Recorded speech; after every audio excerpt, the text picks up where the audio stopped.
Hello, friends. Welcome to your September 2025 Human Design Transit Report. And today we're going to do kind of a high-level overview of what's going on. So you'll get to see all of the different sun and earth gates that are being lit up during the month of September. And then we're going to zoom in on a couple of things that we want to really focus on.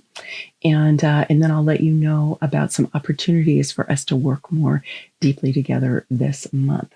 So stay tuned and let's dive in.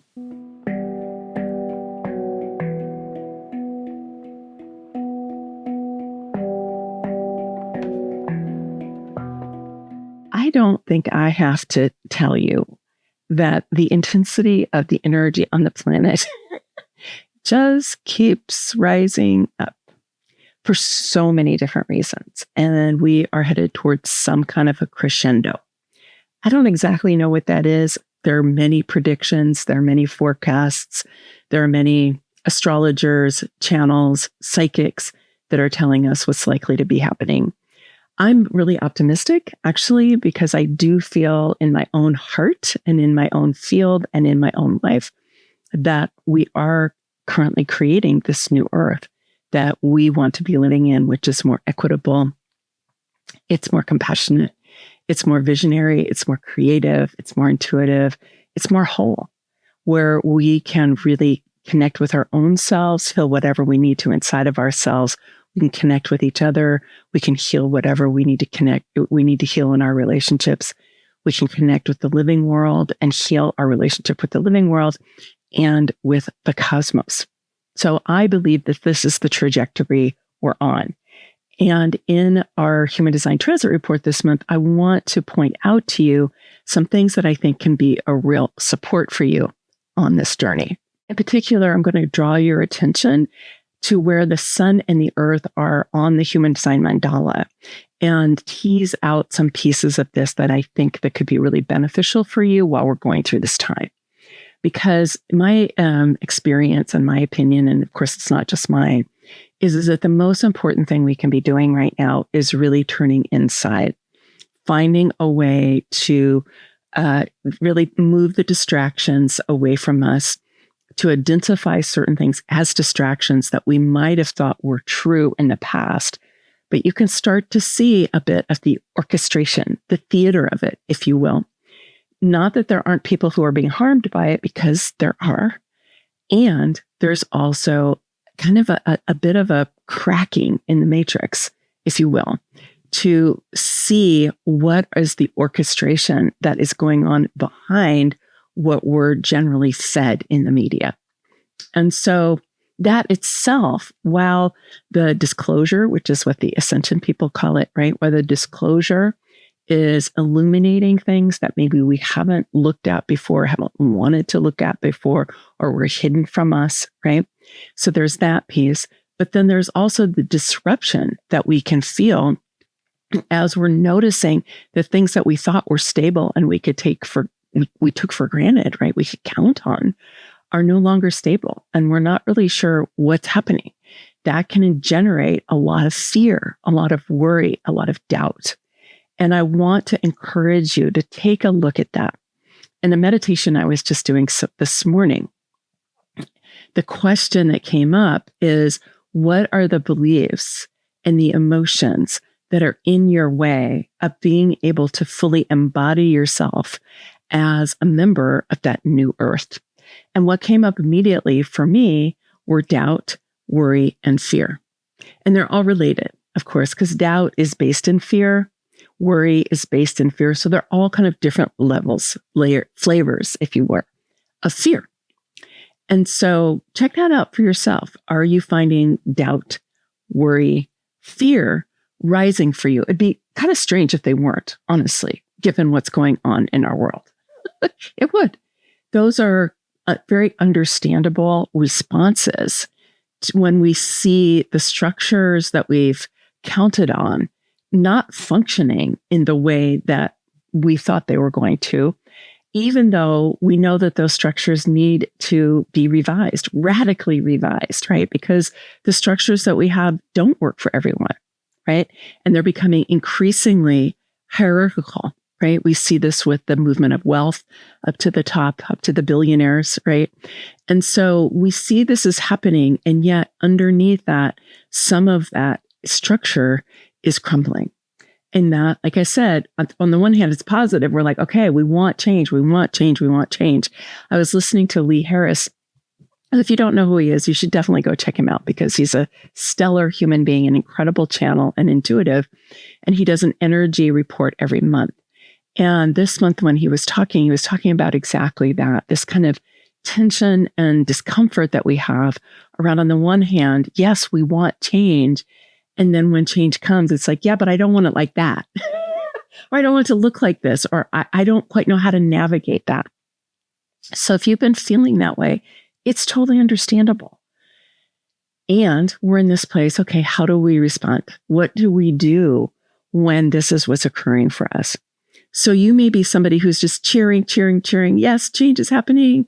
I'm excited about how it's happening. In my world, it's really working for me. Or you might be like, wow, change is happening. I really am uncomfortable with it. I don't like it. How can I stop it? Right?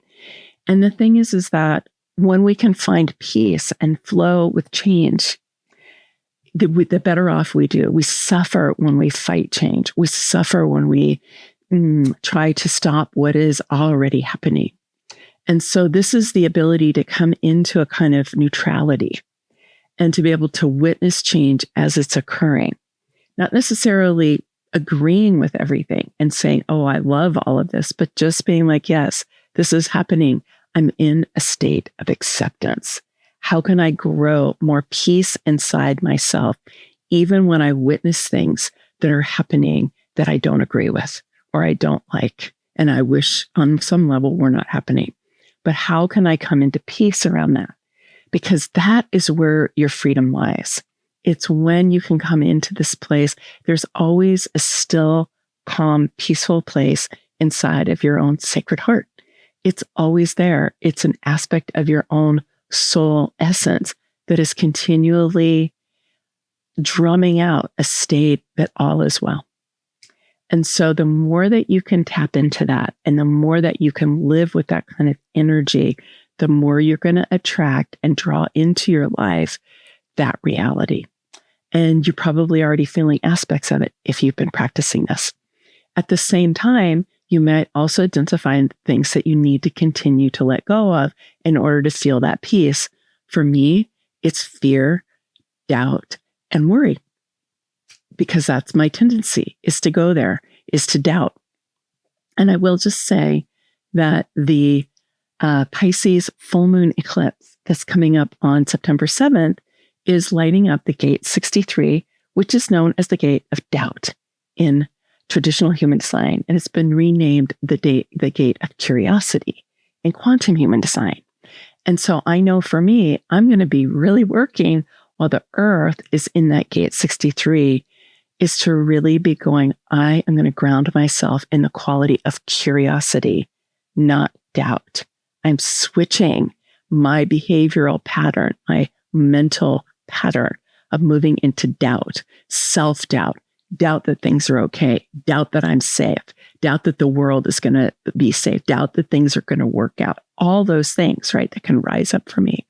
And I'm going to move it into curiosity. I'm going to be like, well, how could things work out? How could it work out for me? How could it work out for friends and colleagues and clients of mine? How could it work out for our world? I don't know. Let's be curious, because curiosity is far more empowering than doubt. Doubt is really undermining. It's very constricting. So my invitation to you, while we're going through this really tumultuous and intense time, is for you to identify for yourself, what are the primary mental patterns and emotions that are in your way of being able to connect with and live from that quiet, still place of knowing all is well inside your own sacred heart. And then to be working with them, not to judge yourself, not to think that anything's wrong. It's not even that you need to fix anything. It's just about a shift in perspective and a shift in what you're focusing on, what you're giving your attention to. The one thing you always have command over is your attention. Where are you placing your attention? And this Pisces full moon that's coming up on the 7th is really teaching us that and saying, okay, take another look. I did a full video about that already. I'll put the link for that down below, and I would suggest that you go check it out if you haven't already. Okay, let's go ahead and look at the specifics of what's happening with the sun and the earth and the rest of the planets in the human design system for September. So right now we're in Virgo season. Virgo is ruled by Mercury. Virgo is an earth sign, and we are kind of really grounding ourselves in this daily life practice, because Virgo is so much about daily life practice. This is a wonderful time while we're in Virgo season for you to be looking at where are you placing your attention on a regular basis, right? How are you habitually paying attention to certain things? And how can you be more at choice about where you're placing your attention, where you're giving your energy? How can you reclaim your attention and your energy from things that are more distracting and undermining? And then how can you channel them towards things that are going to be more beneficial for you, right? And so while we're in Virgo season, this is a really great time to do it because there's such an emphasis on what are we doing every day. There's also an emphasis on health and well-being and your body and how your body is doing. I'm going to come back to this in a minute, but just noticing how are you feeling in your body right now? In the Northern Hemisphere, we're starting to switch from high summer into what you might call late summer. Certainly here on the West Coast in California, we have an extended late summer, goes to the end of October, but we still have a seasonal change that's happening with the days getting shorter and the environment getting drier and drier here. So whatever it is the change for you of the season is to be looking at that and see how you can be supporting your own physical health, right? Your own physical body while you're starting to make this transition. Obviously, if you're in the Southern Hemisphere, you're moving out of winter into spring. And so that's a different kind of transition that you want to be making. So just take a look at what it is that you feel is really going to support you during this change of season. In these two images, you can see where the sun and the earth will be from the very end of August through the very beginning of October.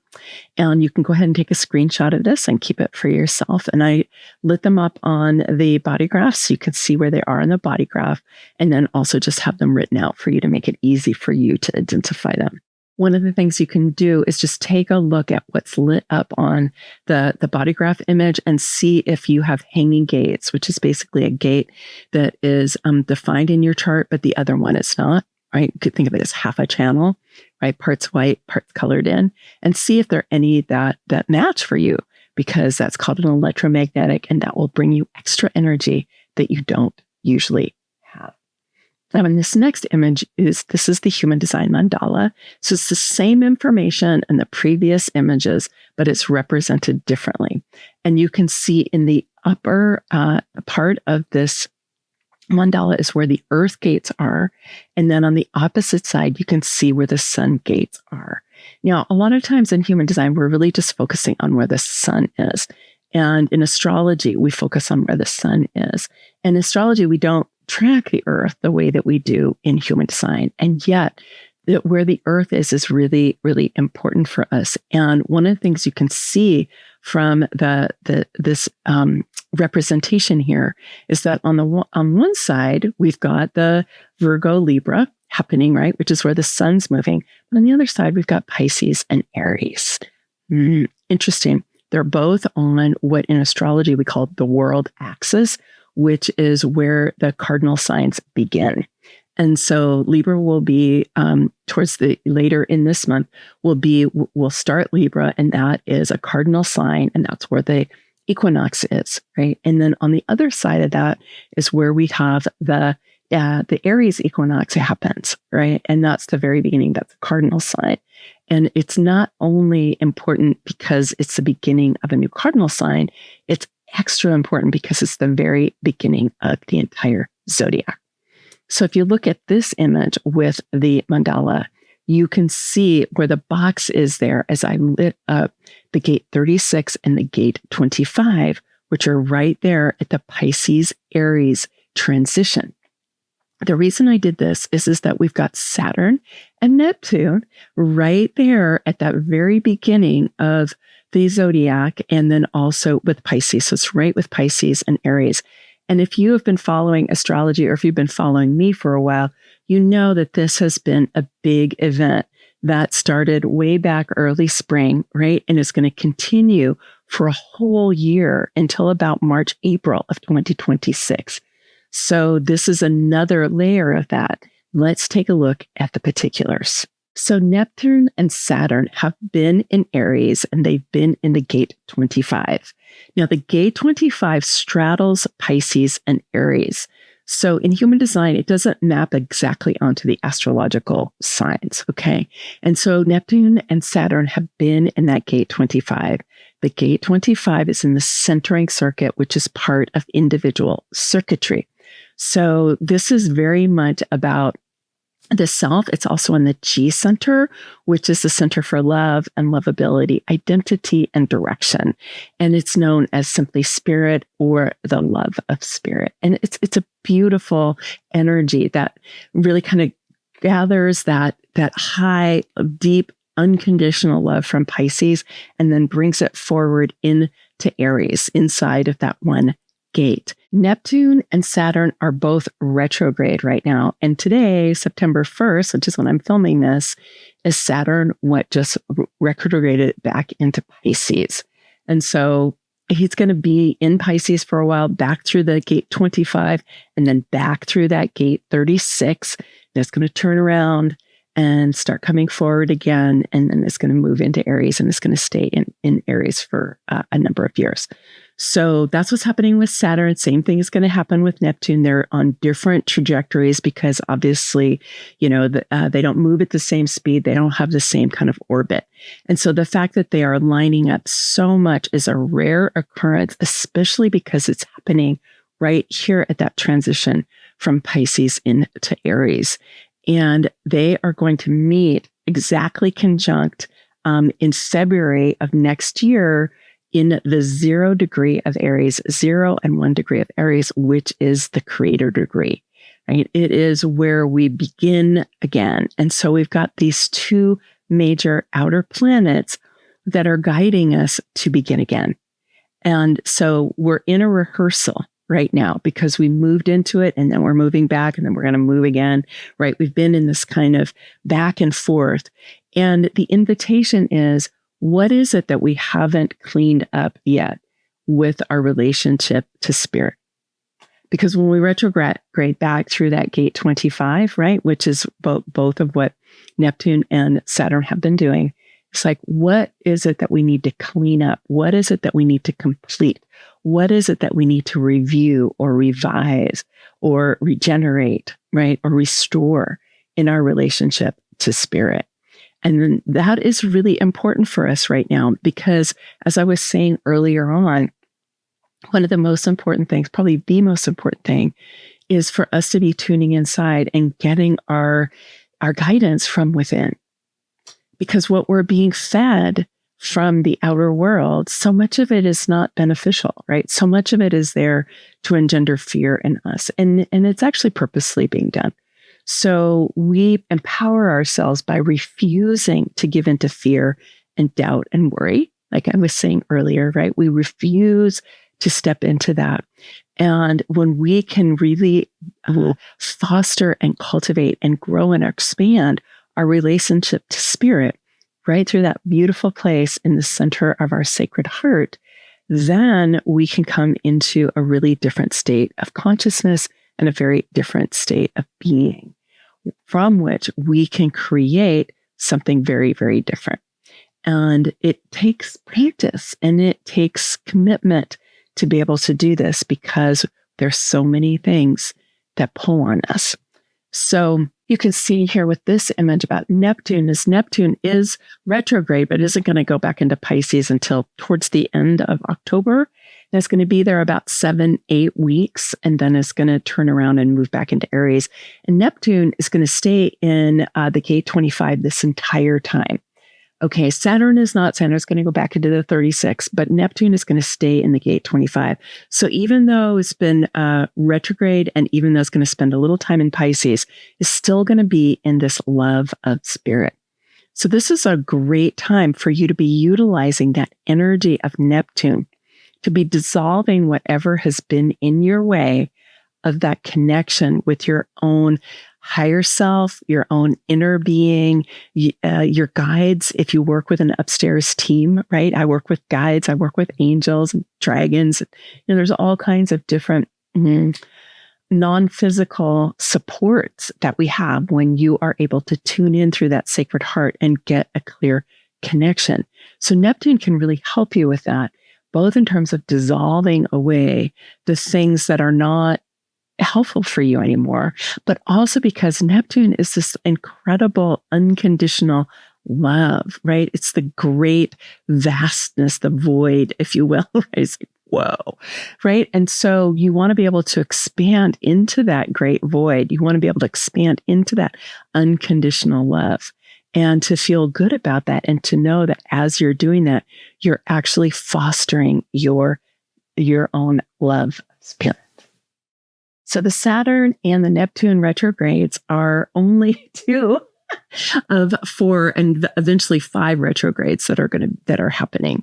So we've got Pluto's retrograde, Neptune and Saturn are retrograde, Uranus is retrograde, right? And later in the year, Jupiter is going to go retrograde. So the outer planets go retrograde every single year. I'm sure you know Mercury goes retrograde about 3 times a year, sometimes 4 times a year. So it's not unusual for them to go retrograde. But what I wanted to highlight here, you can take another screenshot of this if you want to, is that they're all, except for Jupiter, who comes in later, but the other 4 are all going to be retrograde from September 6th through October 13th. So this is a period of time where you might feel like things either slow down, right? Because when planets are going to be turning retrograde, they do slow down, right? Uranus is about to go retrograde on September 6th. So it's going to slow down, becomes more powerful. But when they are retrograde, these are good times to be revising, reviewing, restoring, regenerating, just looking again. So not so much creating new things unless they're things you've already been planning, things you've already had in place. Like I know there's an event that I'm going to be doing at the end of September, the Best Choices Challenge, which I'll tell you a little bit about in later in this video. But that's going to happen at the end of September. But this is something that I've been thinking about and working with for quite a while. So I am, in effect, drawing out of what I've reviewed everything, and this is what's coming out of that. So it doesn't mean you can't start something new, but ideally it's not something totally brand new. But use this as a time for reflection. Really work in your journal, contemplate when you're out walking in the woods, lie on the earth and contemplate for yourself, and allow your analytical mind to just kind of take a break. We work really hard with that part of us and see what your own inner guidance might bring. Okay, on September 7th, we do have this Pisces full moon. It's an eclipse. I mentioned it before, and I do have a video. I'm going to put the description for that down below. I'm not going to repeat all of that here. But the thing I want to emphasize for you is that this is so much about us restoring our ability to know what we know through our right brain, through our sensuality, through our embodiment, and through our ability to feel what's right for us in our bodies, and then also through our intuition. These are our innate intelligences and our innate capacities that we don't spend enough time in, honestly, and we tend to reject and put aside. So this Pisces full moon eclipse is asking us to really embrace and embody all of us instead of just this one small part of ourselves. Then later in the month, we're going to have another eclipse. We're in eclipse season, okay? We're going to have a new moon eclipse on September 21st, and that's also going to be in Virgo. We have a second Virgo new moon. I will do another video that focuses just on that new moon, so I'm not going to go into a lot of detail here, but I wanted to light it up for you because it is in the gate 46, And when I do that, I'll talk more about the gate 46 because it's the love of the body or embodiment, and it's in the sensing circuit. So again, we're being invited here to really get ourselves in our body and to be living more and more through our body. Then the very next day, on the 22nd, we have the Equinox is coming up. And the Equinox is when we move into Libra. And it is the day, it's often talked about like a day of balance. But what I want to emphasize here is that it's not just a day of balance. It's a day when all over the world, whether you're in the Northern Hemisphere or the Southern Hemisphere, we have a day where we're all experiencing the length of the day being the same. We have a moment when everybody on the earth is having the same experience in relation to the sun. So think about that for a moment. If we're moving into unity consciousness, what is more potent than a day when we are all having the same experience with our star? So I'll be talking more about that when I do another video on that later in the month.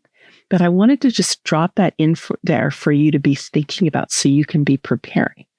Just in a very evocative, creative, curious sense of possibility way, not trying to lock it down and say this is what it means, but to be like, wow, what could that mean for us? What's the possibility?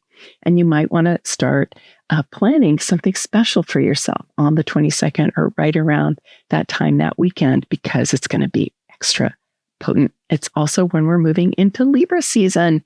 And Libra, as you know, is the sign of the scales. It's known as justice, blind justice. And it's really an energy for everybody's voice matters.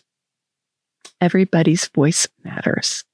And it's a wonderful quality for us as we are leaning into this new earth where we're wanting for everybody to have their basic needs met. Everybody has the food they need. Everybody has a place to live. Everybody can feel safe where they are, relatively speaking, right? This world is possible. And so that is what we're moving into. And Libra season is a great time for us to be focusing on that. Okay, so I'll be talking more about that when we do a video later in the month about that eclipse and the equinox and moving into Libra season. And I invite you right at that time, right after those big alignments of the equinox and the eclipse, is we're going to start. Actually, it's on the day of the equinox, the 22nd. We're starting the Best Choice Challenge.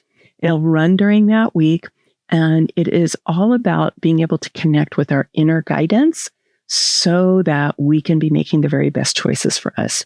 In human design, these are known as our authorities, and all human design authorities are intuitive. None of them are logical or reasonable. They have nothing to do with the analytical mind. And so we're going to unpack what that means, because one of the things I've seen is that a lot of people struggle with this because they're so connected to their analytical mind, and it's hard for them to tune in to what's going on in here and able to really hear, see, feel what it is that their authority is wanting to guide them into.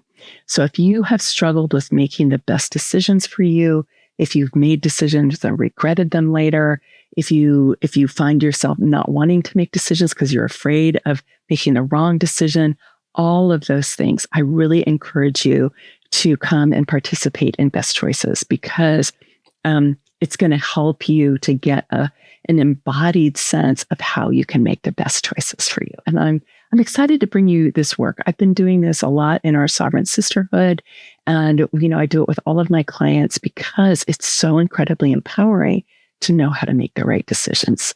And our lives are made up of our choices, right? Our lives are made up of our choices. It's where we put our attention, where we put our energy, what we commit to, what we say no to, what we say, I'm no longer going to do this, never going to give my energy that way, right? These are all choices that we make. So that's what we're going to be highlighting on and working with together. All right, my friends, great to be here with you today. I would love if you would just share with me down in the comments, like, how does this all land for you? Are you in a place where you're able to connect in with that deep state in your sacred heart, or not so much? Are you struggling with your spiritual practice? Are you struggling with fear, doubt, or worry? Or you feel like, wow, I've really, got a hack for that, and you want to share it with other people? Whatever it is, I would love to hear about it. And I'm sure others would too. All right, my friends, many blessings, much love. Bye for now.